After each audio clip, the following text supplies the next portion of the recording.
জি আসসালামু আলাইকুম। আমরা দেখতে পাচ্ছেন যে গ্রাম জলের পানিতে তলিয়ে গিয়েছে। আমরা নেত্রকোনা থেকে আসছি, আর আমার এই ভাইয়ের সাথে কিছু কথা বলবো। আসসালামু আলাইকুম।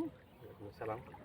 আচ্ছা, ওই ওই- ওই যে গ্রামটা দেখা যাচ্ছে, এই যে নৌকা দিয়ে এই যে আপনার এই লোকজন আপনার আসতেছে, ওটা এটা কোন গ্রাম? এটা হরিণাকান্দা। ওটা লোক হরিণাকান্দা, ওটা কিন্তু আমাদের নেত্রকোনাই। নেত্রকোনা। আর আর ওইটা এটা নাজিরপাড়া। ওটা লোক নাজিয়াপাড়া। আর ওইটা এটা বাসাটি। ওটা বাসাডি।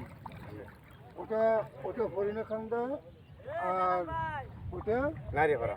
নাজিয়াপাড়া, আর ওইটা লোক বাসাডি। বাসাটি। আর আপনারা দেখতে পাচ্ছেন যে পাখারির যে ঢলের পানি, এই পানিতে কিন্তু আপনার এই দিক দিয়ে আর যাওয়া যাচ্ছে না। তবে এই দিক দিয়ে আরও গ্রাম এই যে প্লাবিত হয়েছে এই আপনার ঢলের পানিতে। আর যে কংস নদী কিন্তু আমাদের নেত্রকোনার এই অনুকূলেই কিন্তু আপনার যে পুল দিয়েই কিন্তু বয়ে গেছে কিন্তু এই কংস নদী। আর এই কংস নদী কিন্তু পাহাড়ি জলের পানি এসে কিন্তু এটি তো আপনার ধান জমি ছিল। জি ধান, সব ধান। ধান জমি ছিল, আবাদ ছিল সব। হ্যাঁ, সব আবাদ ছিল। সব আবাদ। সব পানি আপনার চলে গিয়েছে, আপনারা দেখতেই পাচ্ছেন। তাহলে আমরা এই সব মানুষের পাশে যদি আমরা দাঁড়াই, তাহলে এইসব মানুষ আপনার কিছু উপকৃত হবে। আসলে আমরা সবাই ঐক্যবদ্ধ হয়ে আমরা এইসব যারা আপনার ওই পানির কবলে আছে, গ্রামের পর গ্রাম, তাদের পাশে আমরা সবাই দাঁড়াই। আসলে আমরা সবাই মানব সবাই এগিয়ে আসি মানুষের জন্য।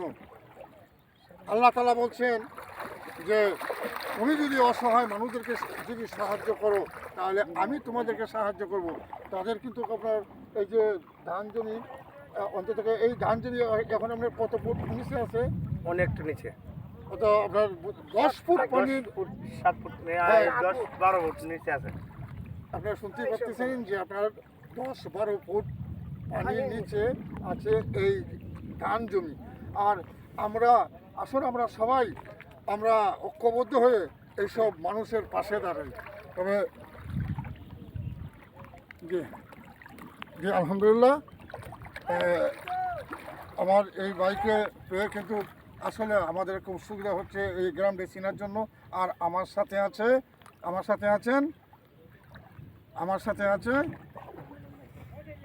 মান্নান ভাই। আল্লাহ পাক সকলকে ভালো রাখুক, সুস্থ রাখুক, শান্তিতে রাখুক। আসলে আমরা ঐক্যবদ্ধ হয়ে আমরা সবাই এইসব পানির কবলের মানুষের পাশে দাঁড়াই। আসসালামু আলাইকুম রহমতুল্লাহি ওয়া বারাকাতুহু।